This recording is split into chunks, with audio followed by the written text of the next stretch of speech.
Il a été maintenant révélé à ses saints apôtres et prophètes par l'Esprit, selon le propos des siècles lequel il a établi dans le Christ Jésus notre Seigneur. Éphésiens 3, 5, 11. Nous arrivons maintenant au cœur même de toute la question.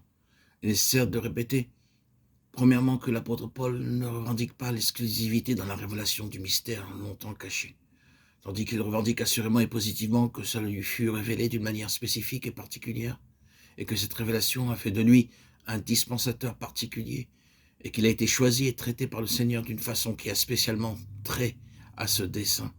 Cependant, il inclut ses saints apôtres et prophètes dans la connaissance de ce secret longtemps caché, mais maintenant dévoilé.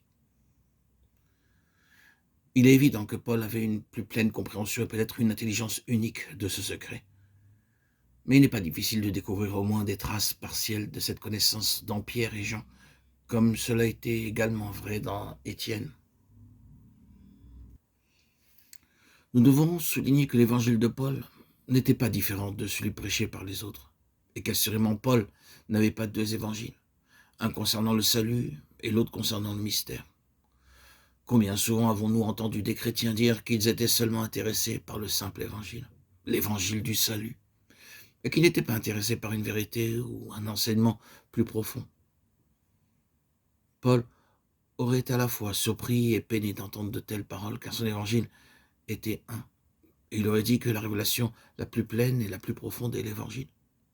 Il ne peut y avoir qu'une perte et une faiblesse tragique et grave comme résultat du fait de ne pas voir que tout le conseil de Dieu est l'évangile.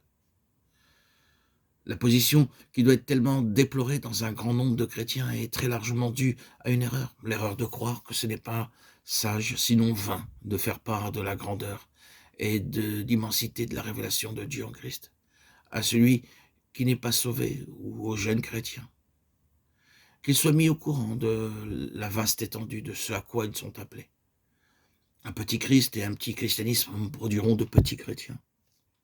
Quelques-uns des chrétiens, les meilleurs et les plus forts que nous avons connus, vinrent au Seigneur dans des rassemblements où la grandeur de Christ était exposée aux chrétiens et des chrétiens placés dans des responsabilités.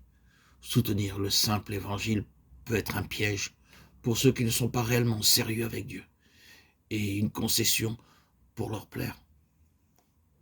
Au moment de vous dire cela, nous sommes en plein chantier dans notre demeure actuelle. Les marteaux, les perceuses font un bruit à nous rendre presque sourds.